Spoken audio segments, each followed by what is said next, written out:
You probably have heard the phrase, you can't control what is happening to you. All you can control is how you respond. That is what we're talking about in today's episode of Women Winning Their Way.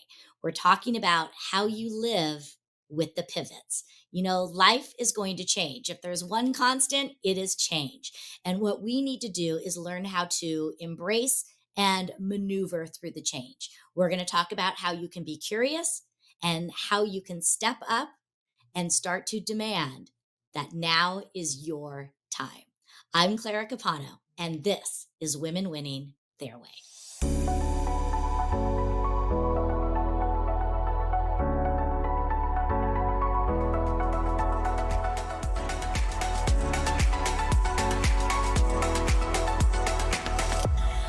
Oh, welcome to another episode of Women Winning Their Way. And today I am joined by my friend Lisa Gibb. Lisa, welcome to the show.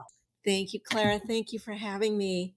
I met you a few months ago at a speaking engagement, and you were just so full of energy, and our messaging was on the same page. And I knew right away that I wanted to get you on the show. So I'm glad that we're having this opportunity. You know, on our show, the whole title, Women Winning Their Way, what we talk about is just that.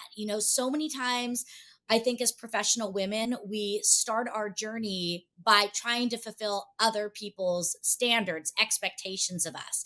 And this whole show is how about as women, we don't have to follow the path of someone else. We are able to create success and do it all on our terms. So, with that said, I would love to ask, can you think about a time in your world, in your life, where maybe you were deciding to make a pivot? You were, going to change the trajectory and do things your way. Actually, I was thinking about this ahead of time because you and I spoke about it a little bit. And I came up with about 9 different times in the last 37 years of marriage. Yeah, isn't That- that fantastic that you Yes, had so many yes, opportunities to absolutely. pivot and to change your trajectory? So, share a little bit with us. Well, it started with my master's degree is in speech and language pathology. Mhm. And I went the course of thinking I wanted to be working in the school system. And the last semester of graduate school, you had to do an externship, and I did it in a school, and I was bored to tears. And I was getting married immediately after graduating from graduate school, moving to New York, and I just said, I can't do it. I have to find a job in the hospital. And Mhm. so I did. And I wasn't qualified necessarily. I mean, I had my master's in speech path, but I didn't have the real credentials to do it. But I just made up my mind I was going to learn it and I was going to do it. And so that was probably the first one. Yeah, and I think there's a big lesson in here because, here it was, you're doing your externship, everything is laid out, and that's when the realization comes that this is not the path that I'm supposed to be on. And I think a lot of people do that. They go into a career and then they all of a sudden realize this is not where I'm supposed to be. And what do? They stay there because they're like, I invested the time, I invested the money, especially if maybe they had financial aid from somebody like a parent or a grandparent. I can't disappoint them. And they would just stay and have themselves live an unfulfilled life. And here it was, you were brave enough and courageous enough to say, this isn't for me. I'm going to graduate, and also know I'm going to make it work in another direction. So as you did that, as you sort of decided to pivot after you had your degree, were people shocked by that? Were they surprised? Did you feel any sort of level of guilt of changing so late in the game, we'll call it? I don't think I felt a lot of guilt. The only thing was that the reason I did, I think, the reason I chose the school system to begin with is because I knew I wanted to be a mom. And I thought that would be a great mom job because you'd have the summers off and all those Mhm. vacations. And that just wasn't the right reason. And Mhm. I'm a big person to work with your heart, your head. And to me, your heart and your head leads to your gut. Mhm. And I think you have to stop and sit sometimes and really listen to that gut. Absolutely. Absolutely. Though that is so good. And, I appreciate what you say about being a mom. I know that was one of the reasons my mom went into education. She initially thought she was going to go down the path of research. And, I think this is something that we talk about a lot as women, especially as working moms. It's not the idea of, oh, you can have it all. right now. I think it's this idea of trade-offs. And that was one of the things I learned from her is she wanted to be a mom and she still wanted to have a career. So the trade-off was finding something where she could find the harmony for both of them. And it looks That's like you were kind of looking to find that too. So great. yes. So that was one. All right. What's another one on your list of, Well, I think, oh gosh, let's see what we made 6 state to state moves for my husband's corporate job in 18 years. And so each time pivot was the word of 2020. Pivot's the word of most people's lives, I think. I don't think it was just 2020. I think we all have to learn how to pivot. And in those moves, it was always at a time when I was loving what I was doing. I was Mhm, loving my job. I was loving where we were living. I was loving my friends or whatever. And then something, it was always good things. mhm. There were good reasons we were moving for my husband's job. But it doesn't mean that it's without challenges. Right. So pivot once again, fill in the blanks. The kids go to school, my husband goes to work, and then I'm left to kind of figure it all out. Mm, So that's sort of an overall thing. And at one point, when my oldest son was about, I don't know, third grade or something, I was not working. And I was uh, doing all the volunteer things in the community, in the school. My kids had cool birthday parties. I mean, it was just my youngest son at one point said to me, "Mom, you never sit down." And so, but my oldest son came home from school when they had had a career day and truly not meaning to be mean, said, "Mom, I don't think you do anything." mm, yeah. And so that devastated me. I mean, that like hit the soul. And it sat with me for a while, and then out of the blue, which probably wasn't out of the blue, it was serendipity, a company called me that was looking for an independent contractor in the fashion industry. I had no idea what this was. I had no idea how I was going to do it. Where I was living was not the ideal place for it. And I just said, "Sign me up," Mhm, because my kid doesn't think I do anything. And it was something that I could still do mhm, and still be at home and do all the things. And, it kind of has led me down an entrepreneurial path that I never expected. If mhm. you had told me 30 years ago I'd be doing what I'm doing now, I would have said you're completely nuts. Right. Yeah, and I think, for so many of us of a certain age, we were taught, and this is again one of the standards I think for me is have the secure job. Have the job that's you need the degree for, that's going to give you a paycheck every week, give you the health insurance, have that stability. And I think that the way that a lot of culture has gone now is I am so much happier as an entrepreneur because I'm in charge. And even though there are risks that go through that, and there is a certain level of instability, I'll bet on myself all day long. And I find I actually have created more stability by being an entrepreneur, which is, just the opposite of what I grew up thinking. I want to go back to this concept of pivoting and this powerful notion because you had to pivot so many times. Just even speaking about the moves, I think many times we are forced into a pivot that's unexpected. It could be a divorce. It could be that we were laid off or the company closed. Maybe we had to close our business. Looking at those types of things, are there any tips that you can give the people that are following the show if maybe they're going through a pivot? What were some of the things that you did to help you both emotionally as well as structurally to maybe make the pivot a little bit easier? Well, I'm not really sure what I did, but I think, again, listening to your heart and your head and then your gut and listening more than you talk. I think just sit with it. Sit Mhm, with it and figure it out. And also, I think a lot of people describe me as being really driven, and that always feels strange to me because I don't think of myself as a driven person, but I'm very curious. mhm, And so I think be curious. Find what else is out there. Yes, we've made all these moves, but I have so many friends in so many states, and I'm mhm. so lucky. So I guess maybe there's a gratitude piece to that Yeah. too.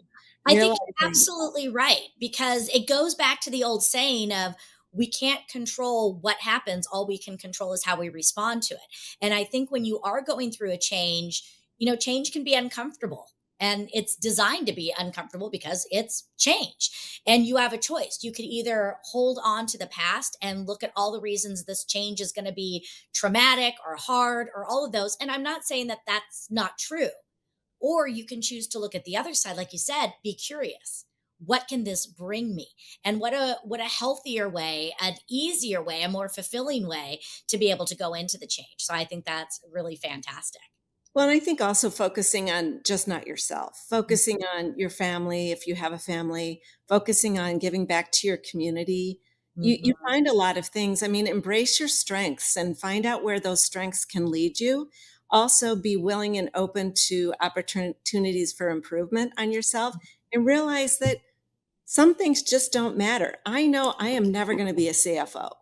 Just forget about it. If I have to do Mhm. all those Excel spreadsheets, forget it. Exactly. Yeah. Mhm. So, I mean, there's certain things it's okay not to be good at, and I'm a recovering perfectionist, but it's okay not to be good at everything. It's okay to embrace your strengths and your opportunities for improvement.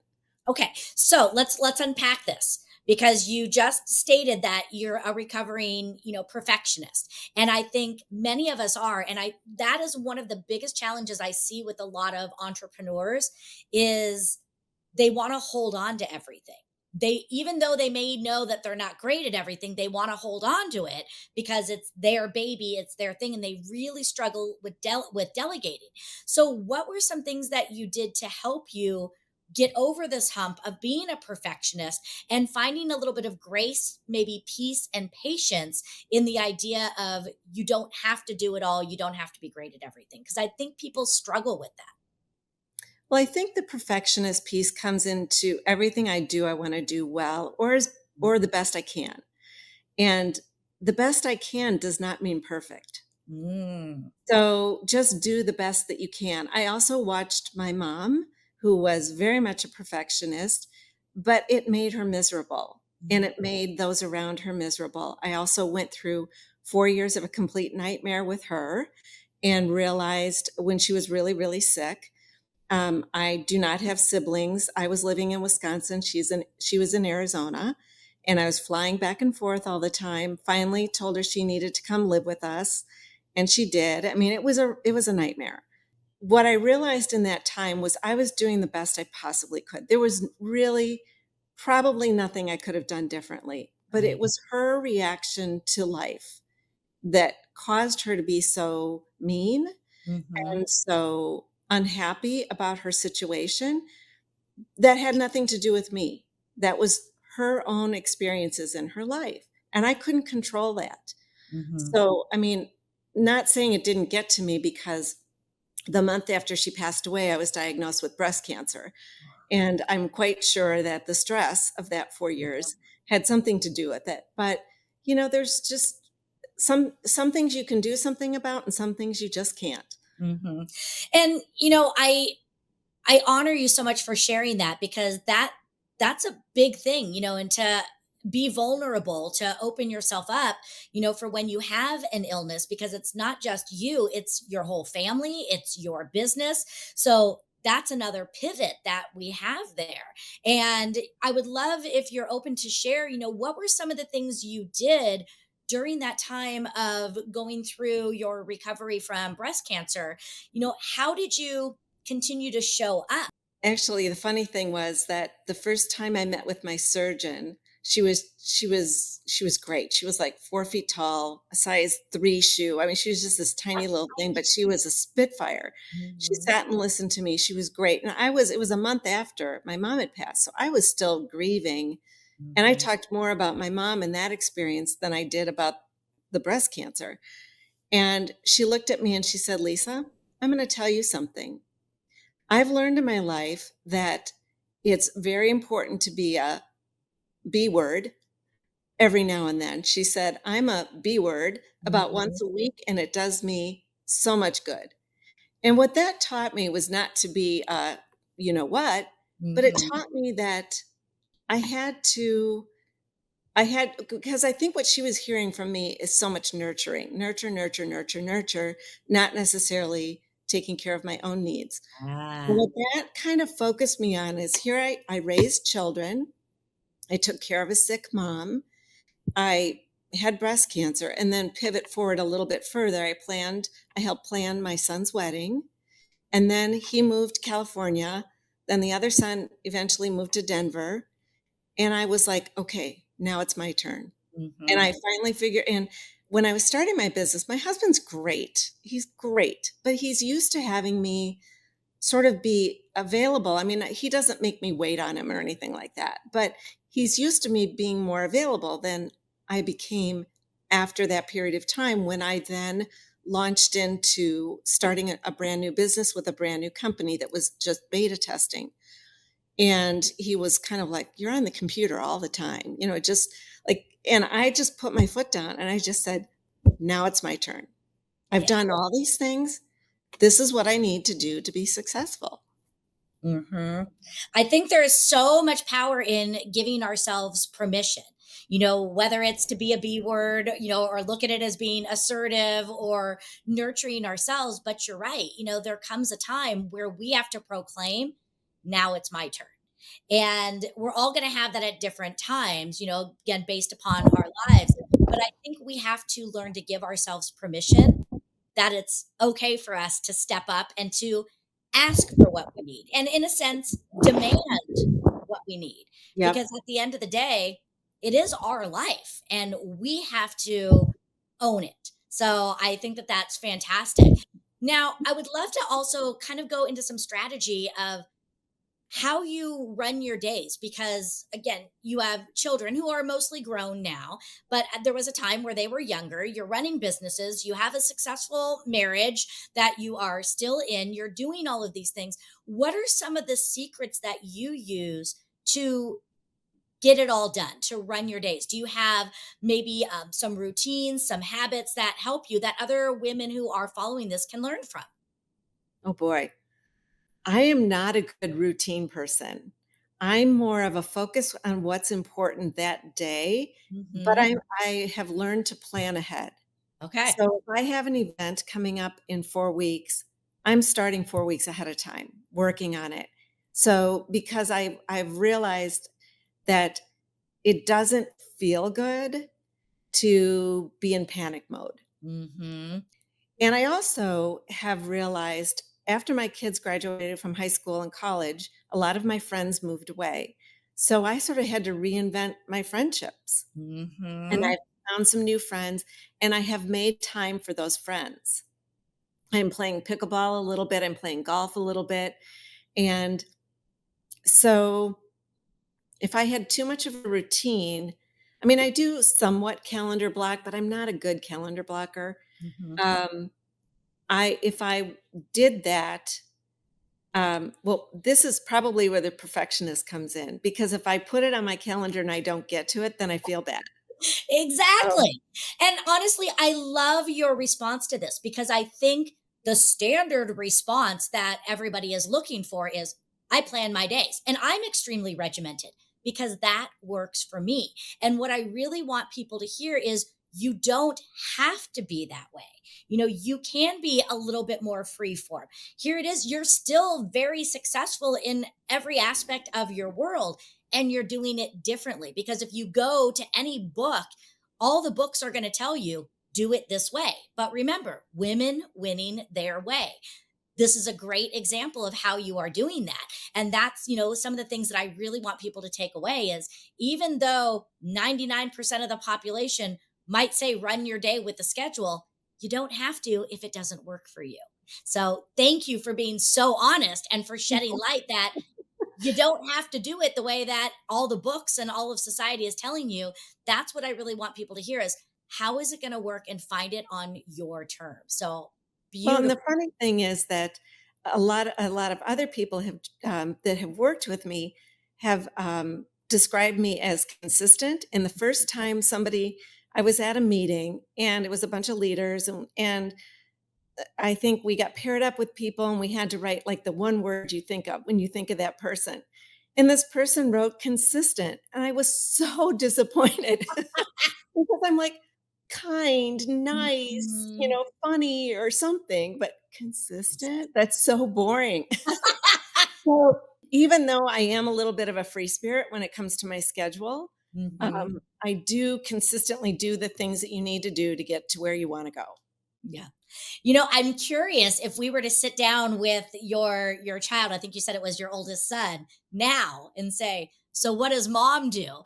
What he would respond to if he still would say, "Oh, I don't think she does anything." What do you think he would say now?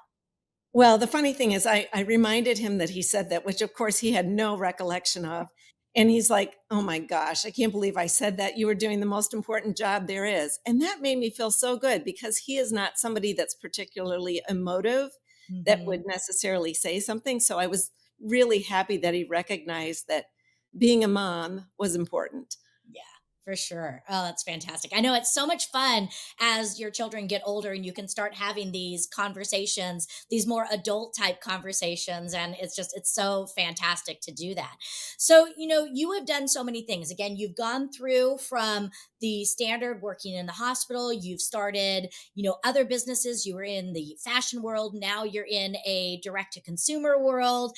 And I would love to just ask, with all of these things, what is next for Lisa? Because I know you are not even holding back and you're just, kicking up and amping up because now is your time.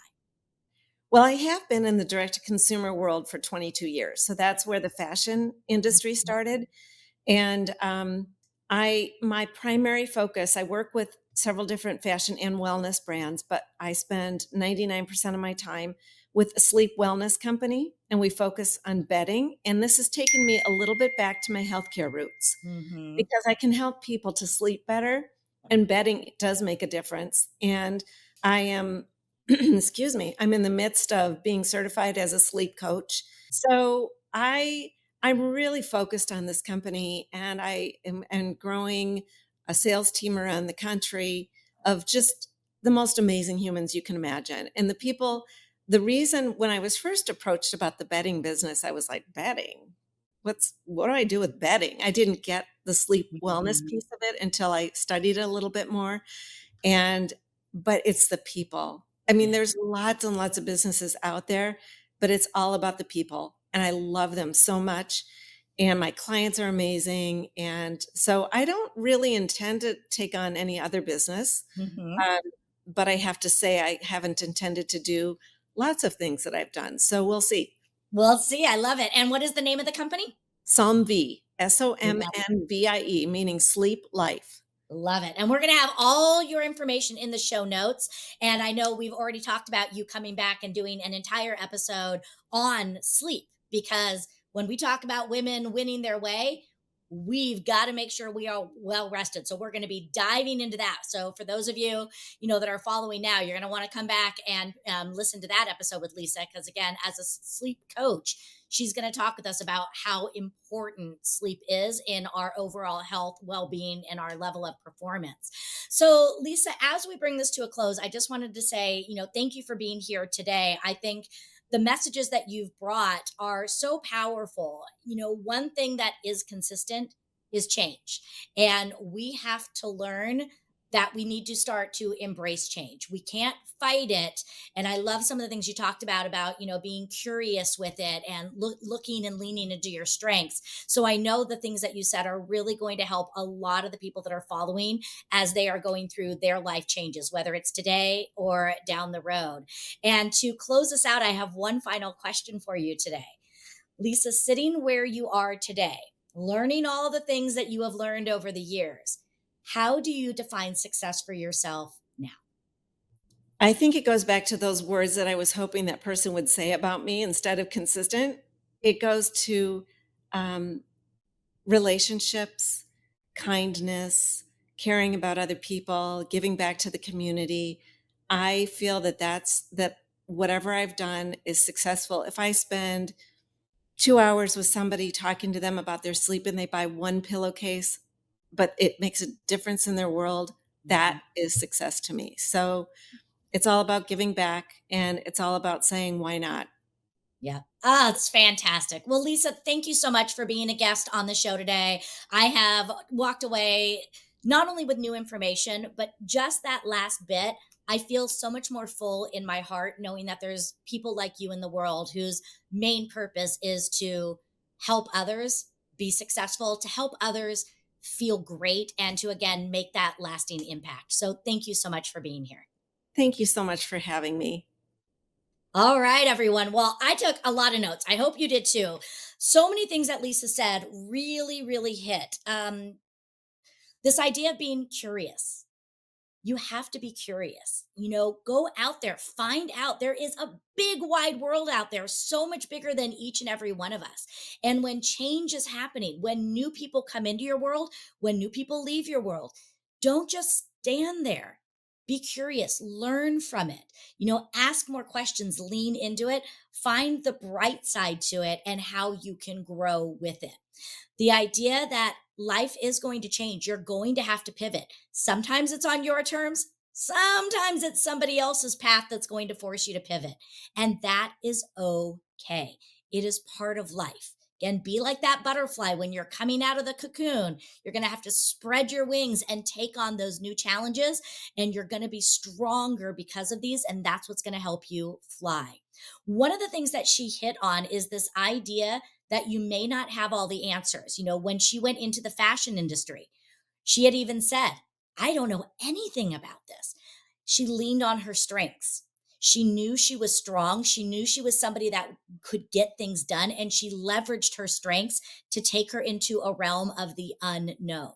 So don't feel like you have to have everything worked out today. Sometimes the how finds its way to us, and we've got to dive in there again with that curiosity, with that tenacity, with that work ethic, and make it happen. And then another thing she talked about, it's your time. She knew when it was her time. And I want all of you to know, give yourself permission, be assertive, take control of your path. It doesn't matter if people understand, it doesn't matter if everybody's on your side. Know what is right for you and know that you have earned a right to be here in this moment and to make sure that you are taking time to understand it is your time and you can go after your dreams. So I hope that you took away a lot of value. I appreciate all of you. And remember, make sure that not only are you rating and reviewing these shows, but you're sharing these with everyone else so that we can deliver impact. Hear what Lisa ended us with, the idea if we can only change one life, it mattered and our time was worth it. So thank you for spending your time with me today. I'm Clara Capano, and stay tuned for another episode of Women Winning Their Way next week.